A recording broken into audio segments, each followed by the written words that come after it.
So when people say, I feel lost in life, I don't know what's happening in my life, I feel lost, I believe it's this negotiation between the feelings and emotion. It's this, always this, when you're lost, it's because there's a friction between what you want to what the mind wants. Hi, my name is Avi, and I'm the author of this book, The Art of Not Knowing, A Practical Guide to Spiritual Awakening. Today I wanted to share with you a chapter from this book, and the chapter is about the feelings and emotions.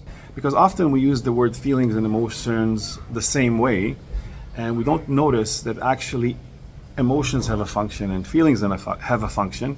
And once we deeply understand the function of each feelings and emotion, we can actually negotiate life better. We take a stand on the quality of our life, and we make our life much more easier, much more free, because we can understand and navigate the emotional maps and the feelings. So, to put it in simple terms, what are emotions? If you look at any emotion, whether it's happiness, sadness, anger, fear, all the emotional spectrum, all emotions have thoughts in them.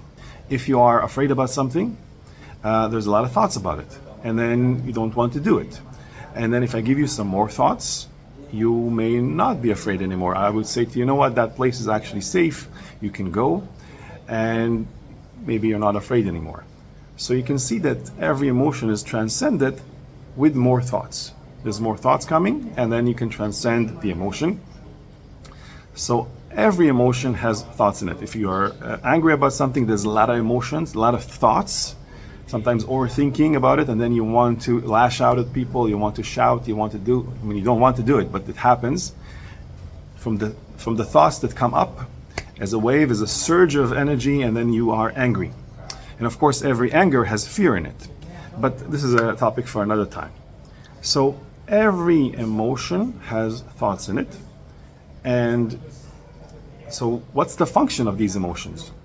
The functions of these emotions, which come from the mind, really is designed to keep us alive and safe. So all emotion, the spectrum of emotion, is really designed to keep us alive and safe. And it's doing its function very well. The design behind the emotions is really to keep us, again, in a very safe place, and therefore it does not care how we feel. It could not care how we feel, because then it would not be able to perform its function. And often it lies to you. It lies to you because it does not want you to look at reality clearly. It wants you to sometimes not be in awareness. It wants to control you rather than you controlling what's happening, because it has this immediate visceral feelings, visceral energy to keep us alive and safe. So you can understand when you are emotional, you don't have a clear picture on what's happening. The next day, maybe you'll wake up and say, why did I say those things? Or why did I thought so? And you have a different clarity on the situation. It's, again, because you're emotional. When you're emotional, it does not care how you feel, and it lies to you all the time. You're doing it yourself, of course, but it takes over you, and when you become the emotion, you don't see beyond the emotion. So when you're angry, you become the emotion, you embody it, and you become the emotion rather than coming back to the self and recognizing that you don't need to be angry. We can talk about anger in another video, but so then you ask, what are feelings? If you look at any feelings, it has no thoughts in it. So love, you can never think yourself into loving someone. Grief, you can never say I'm an intellect, so I don't have to feel low when someone dies in my family. It doesn't work this way, right? You feel it, and it has no mind. Intuition has no thoughts in it. Where does it come from? Inspiration has no thoughts in it. How do you get inspired? There's no thoughts in it. It's a wave of motion, wave of energy that you feel like you need to follow, right? We can say it's following the heart. And following the heart is key here, because I believe that the difference between feelings and emotions is exactly that. It's the emotions is the mind, and the feelings is the heart. And once we understand that the heart is actually more accurate to what we need to follow in our life, and the emotions are designed to keep us protected, then we can know how to negotiate them. So for example, you have an idea to travel the world, to write a book, to do something. But the mind kicks in and says, no, don't do that. It's a dangerous place. Don't go there. You don't know anything about that. You don't have resources. You don't have the money. You don't have the time. Excuses, mind, and it prevents you from doing what you need to do.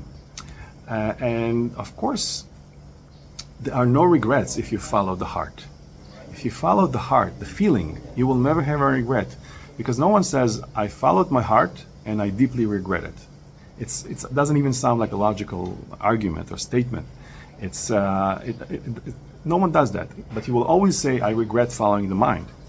And you say, I should have known better. So then you ask yourself, who is that I that should have known better? I believe that's the difference between the mind and the heart. It's that the I knew, the heart knew, but the mind took over and made you not do that or do that anyway. So if you have a list of arguments, for example, when I wanted to write this book, the heart wanted me to do it. I felt like there's a deep calling for me to do it, but the mind said to me, you don't have time for this. And and it's going to take too long to do it, and who's going to read your book? All these excuses came to my mind, but I know now to quiet my mind, not to believe everything the mind is telling us. This is the mindfulness practice. And once you really recognize that the heart knows best, then there's no any other choices. You just need to follow the heart because it really knows where you need to go. So when people say, I feel lost in life, I don't know what's happening in my life, I feel lost, I believe it's this negotiation between the feelings and emotion. It's always this, when you're lost, it's because there's a friction between what you want to what the mind wants. And to me, if there's a list of things that tells you not to do it, but still you want it, to me, it's always go with it. You have all the cons, and still you want to follow it. Still somehow deeply inside you, there's a reason why you want to do it. And I believe this is the message and the messenger from the universe that tells you, follow this. You will never regret it. This is a lesson for you. This is something you need to do in your life. And this is your life. This is to fulfill your life's mission. So the feelings are designed to fulfill our life's mission, and the emotions are designed to regulate us, keeping the organism, keeping the human alive and safe. And so again, if you're feeling lost in life, ask yourself why. Who is this, and where are you lost? It's always, again, between the heart and the mind, between what you really, and if you feel like things are not going your way, maybe you're not in complete agreement with the situation in your life, ask yourself, did I follow my heart to be here, or did I follow my mind? And often the answer would be that you followed your mind. And that's why you're not in complete content of the situation, you're not happy. And this is very important, very crucial to the quality of our life. We take a stand on the quality of our life by understanding that each emotion and each feeling has a function. One is coming from the universe, and one is coming from the self. And if you're here listening to this video, I am sure there's a reason for that as well. So if you have questions, this is the first video that I'm recording following my book. And if you want to ask me questions, please write them below, or send me a message, or read the book. And please follow me for more videos, because I'm going to make more videos on these topics, very important topics that I'm living my life through. And perhaps it could help make your life a little bit better. So thank you for listening.